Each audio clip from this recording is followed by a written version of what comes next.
Hi everyone, today I'm going to go over how to replace the belt and tensioner in the N52 Z4 ranging from 2006 to 2008. First of all, I want to apologize that not all of the camera shots will be representative or as good as usual since I was struggling working on this for hours just because I was trying different things to find shortcuts to make this task easier. But do not worry, I should be able to walk you through it all. And with the instructions I came up with, the difficulty I would say is about 1.5 out of 5 and can take you less than 30 minutes. So the tools you're going to need is a breaker bar, optionally, to make life easier, but you can substitute this with something smaller like a ratchet. A socket extension with a length between 4 to 6 inches can work, I believe. The one I used here was 5. You're going to need a screwdriver of various sizes. T25, T30, maybe a flathead, and a Phillips head. A T60 socket, an E14 socket with maybe a drive adapter as needed to fit your tools. You will also need a torque wrench that can hit 25 Newton meters or 18 foot-pounds. Your new tensioner with a new bolt, as the old one is not reusable, and the belt. You will need a tool to remove this kind of plastic rivet at an angle from the side. Maybe something like this. But I just improvised with what I had with this trim tool, flathead, as I mentioned earlier, and pliers.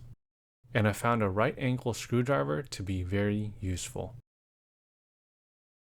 Alright, here's a quick explanation of the routing and how to take this off and put it back on. So our car is pretty simple. You'll be able to see it, and this isn't kind of proportional, but there's only 4 points that the belt wraps around. And all you have to do is take your T60, put it in here, turn it clockwise, and that will make this tensioner loosen the belt up. And then you can just pop it off of here.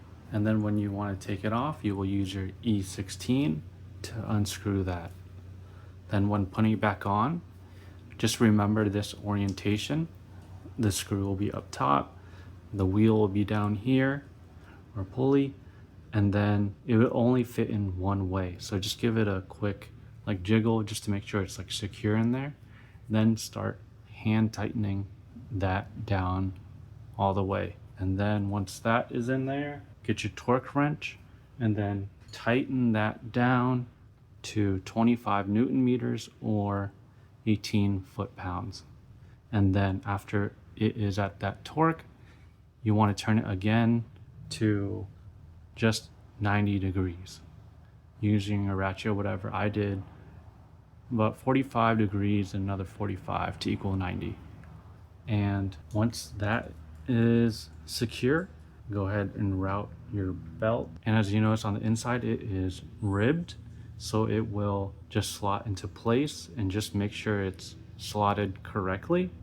And then you just pull this one over this pulley here, and then you take your T60 again and then pull this down or clockwise again to increase the tension. So then you can remove this pin right here, and then you can release that, and then just check to make sure that the belt is on there straight and secure. I just made sure that it went to the edge, so you may need to just push it a little bit, pull this down, and just adjust it and slowly put the tension back on, and that should be it. The first thing we're going to do is get access to the hood by pulling the lever in the driver's footwell. Then pull up on the center latch under the hood. Next, we're going to remove this cover by taking our T30 and removing the 2 screws on the side. Then we can work around the rest of the panel using our Phillips head to remove the plastic screw rivets. At a certain point, they stopped screwing out, and I just used my hand to twist and pull them out. I think there should be 2 more in the front here, but I didn't seem to have those. With the cover off, now we're going to remove the fan. Starting with the right side, there is this box here that has two hooks curling inward, with the left one being spring loaded. So to remove this, you will slide it to the right, lift up the right side, then slide it to the left to remove the box.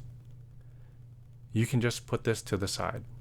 Next is a simple connection on the left side that you will just need to squeeze the two tabs on the side and pull out. Moving on to the first of two parts I had a little struggle with was removing the plastic rivet here.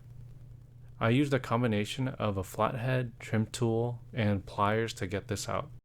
If you have the proper tools here, it may be easier for you. Just remember you want to pull the top middle piece out before getting the rest out. When you get that out, on the opposite side there's a T25 screw you will want to completely remove with the 90-degree screwdriver. From here, you should be able to lift the fan straight out with just a little clearance annoyance from the wires here. You can just finesse your way around them. Now with this view, just familiarize yourself with the belt routing and placement. When you're ready, stick your T60 in there and turn it clockwise to release the tension and free the belt. The belt isn't shown here, but you can find this hole right above the top of where the belt should be. With the belt out, remember the tensioner orientation and remove the tensioner with the E14 socket. Then replace the tensioner with the new one and new bolt. I would tighten the bolt down by hand as much as I can, then torque it down to 25 Newton meters or 18 foot-pounds. Then give it an additional 90-degree turn. Now is the second annoying part, routing the belt. It's not difficult, just a little finicky as it is a little stiff. You can do this in any order you like, but I would at least recommend doing the tensioner pulley last. Just remember, if the cog is ribbed, then the ribbed part of the belt is supposed to align with it, and the smooth part of the belt touches the tensioner pulley. When you are ready, use the T60 again to rotate it clockwise to remove the pin, adding tension back onto the belt. This is just me, but I readjusted the belt so that the edge lines up with the tensioner pulley's outer edge. I don't think this matters too much since the cogs will realign the belt when it starts rotating when you finally start the car. Alright, now we can put everything back together. As you remember, the fan has two fastening points on the top, but at the bottom, there's also this protrusion here that slots into this hole, assuring alignment. Everything should be fine as long as you keep the fan close to the radiator. The only annoying part is probably the connections in the way, but it's pretty straightforward. Notice that there's this channel here where the right side of the fastener was for alignment. To make sure it's securely in the correct position, you can just give it a little shake.